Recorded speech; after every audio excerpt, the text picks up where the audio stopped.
Good morning student. आज class 7 के लिए शीर्षक अपना हाथ जगन्नाथ के सेकेंड भाग को बताने जा रही हूँ। इसमें रमन और विवेक नाम का दो भाई है। विवेक के यहाँ रमन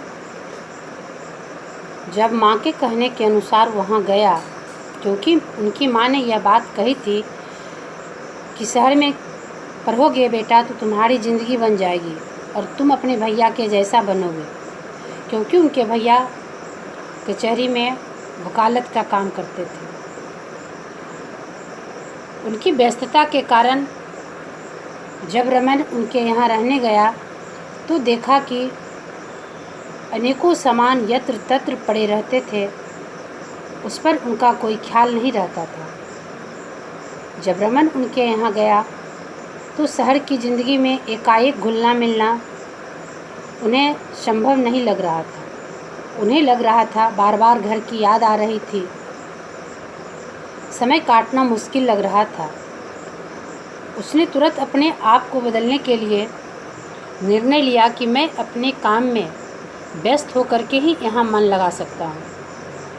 और इतनी बारीकी से उसने इस बात को समझा कि विवेक के हर कार्य को उन्होंने नज़दीकी से देखा। कहानी में यह बताया गया है कि रमन भैया के कपड़े से लेके अलमीरा, बिछावन, घर में झाड़ू लगाना, अलमीरा ठीक करना आदि कार्य को एक एक करके पूरा करने लगा। बात यहाँ पहुँची कि जब उन्हें अलमारी को साफ करने गया तो इतना छोटा बच्चा में यह समझदारी थी कि वह अलमीरा को साफ करते हुए इसने सोचा कि यह भैया का व्यक्तिगत अलमीरा है, इसमें हो न हो कुछ उनकी ख़ास चीज़ें रखी हो, इसलिए मैं उन्हें पूछ करके ही अलमारी को साफ करूँगा। फ़िलहाल नीचे के रैक को साफ कर दिया और उसमें बहुत दिनों से पड़ी रजाई को भी सुखाकर उसमें रख दिया। कहने का मतलब यह है कि एक छोटा बच्चा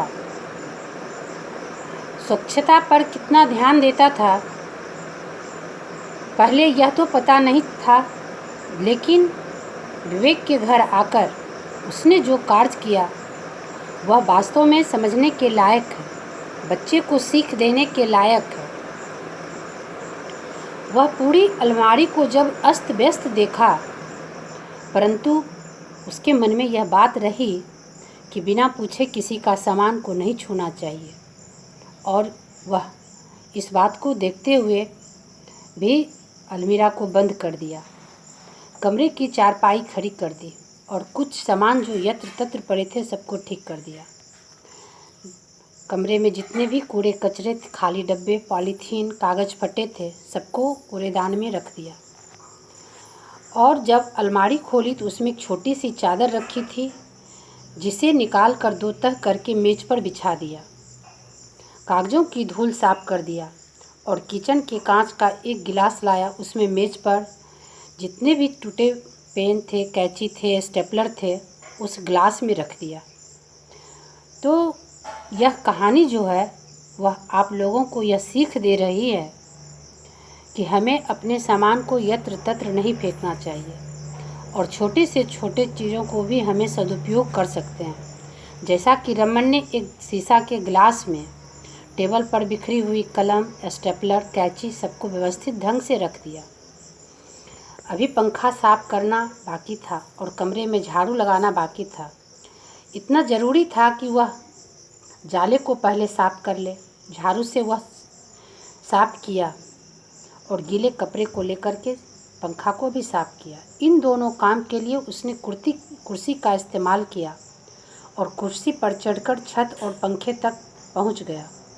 रमन कुछ थकान महसूस कर रहा था, क्योंकि वह भर दिन काम में लगा था। उसने सोचा एक कप चाय पीकर झाड़ू लगाया जाए। जैसे ही वह किचन में गया उसकी हालत ख़राब हो गई, क्योंकि बर्तन इतने गंदे थे, वहाँ साफ सफाई का नामो निशान न था।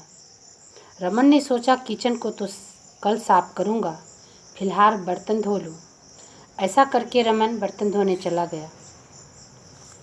चाय बनाई और झाड़ू उठाई। चाय पीकर उसने झाड़ू देना शुरू किया।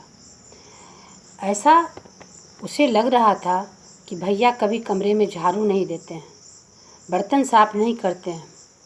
देखने के बाद उसे पता चला कि कमरे में इतने गंदे कपड़े पड़े थे कि उसे 2-4 दिन तक साफ करना संभव नहीं था। कहानी का मतलब यह एक शिक्षाप्रद कहानी है। इसमें यह बताया गया है कि बच्चे को सिर्फ पढ़ाई पर ही ध्यान नहीं देना चाहिए, साथ साथ पढ़ाई के साथ ही स्वच्छता और अपनी कार्य के प्रति जवाबदेही को बताया गया है कि बच्चे जब स्वच्छ वातावरण में नहीं रहेंगे तो उनका कार्य जो है वह अस्त व्यस्त दिखेगा, जैसा कि विवेक का दिख रहा था। रमन बार बार यही सोचता था कि माँ हमको तो यह कहकर भेजी कि शहर में पढ़ोगे तो तुम्हारी ज़िंदगी सुधर जाएगी, लेकिन भैया के काम से तो मुझे कुछ ऐसा नहीं दिखा। भैया भले ही पैसे कमाते होंगे, लेकिन उनका रख रखाव तो बिल्कुल हमें हैरान कर दिया। भला रमन इतना छोटा बच्चा अगर ऐसी बात सोचता है तो वह वास्तव में सीख के लायक है। रमन अपने बड़े भैया को एक तरह से सीख दिया। जब उसके भैया कचहरी से लौटते हैं तो अपने घर का रूप बदला हुआ देखकर हैरान हो जाते हैं। उन्हें लगता है कि आखिर इतना सफाई रमन एक दिन में कैसे कर लिया। उन्हें तो विश्वास नहीं होता है कि रमन ऐसा कुछ कर सकता है। लेकिन वास्तव में जब व्यक्ति को कार्य करने की जज्बा होती है, किसी भी कार्य के प्रति समर्पण का भाव होता है, तो उसमें उद्यम साहस बढ़ जाती है, हिम्मत बढ़ जाती है और उत्साह आ जाता है, जैसा कि रमन के साथ हुआ। रमन यह सोच रहा था कि मैं गांव देहात से आकर शहर में रहने आया हूँ तो मुझे कुछ अच्छा लगे, लेकिन जब उसे ये सब बातें अच्छी नहीं लग रही थी, तब उसे अपने काम को करना ही अच्छा लगा। और जब उसका कार्य पूरा हो गया तो उसने सोचा कि वास्तव में अगर मैं अपने कार्य के प्रति इतना अच्छा कर सकता हूँ तो पढ़ाई के प्रति भी अच्छा करूँगा, और ऐसा ही हुआ। रमन एक बहुत समझदार लड़का था। जब वह 1-2 दिन में अपने कमरे को अच्छी तरह से साफ कर लिया, भैया के दिल को जीत लिया। भैया बार बार सोचने लगा कि रमन में ढेर सारे गुण हैं जो हमें पता नहीं चला। अब दोनों भाई ने मिलकर अपने कार्य को इतनी अच्छी ढंग से किया। जब यह बातें उनकी माँ को पता चला तो माँ अंदर ही अंदर बहुत खुश हो रही थी कि अगर मैं रमन को वहाँ नहीं भेजती, भाई के पास नहीं भेजती, तो शायद विवेक को भी यह सीख नहीं मिलता कि हमें अपने कार्य के साथ साथ स्वच्छता पर भी ध्यान देना चाहिए। रमन उसके लिए एक सीख बना। विवेक को यह एहसास हुआ कि कार्य के साथ साथ हमें अपने रख रखाव पर भी ध्यान देना चाहिए। रमन अपने भाई के पास रहकर बहुत अच्छी तरह से पढ़ाई करने लगा। रमन एक समझदार लड़का था। वह हर समय अपने कार्य के प्रति बहुत जवाबदेही के साथ कार्य किया करता था। अपने कार्य को सही रूप से परखना, व्यक्ति को कुछ समय तो अवश्य लग जाता है उसमें, लेकिन उसके कार्य पर जब दूसरे व्यक्ति ध्यान देते हैं, उस पर नज़र रखते हैं, तब उसकी पहचान लोगों के सामने स्वतः हो जाती है। जैसा कि रमन का पहचान विवेक के नज़र में, माँ पिताजी के नज़र में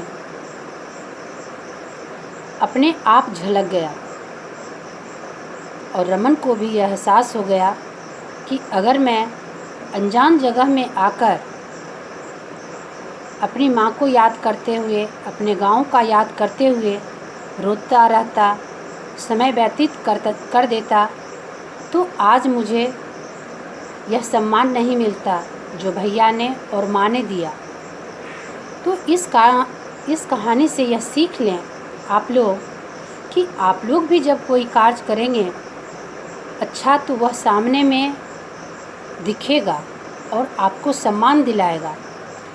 आपकी पहचान पहले घर परिवार में बनेगी, समाज में बनेगी, तब अब आपका सही प्रमाण समाज के सामने आएगा। अगर आप अच्छा करते हैं तो अवश्य उसकी पहचान बनेगी। धन्यवाद।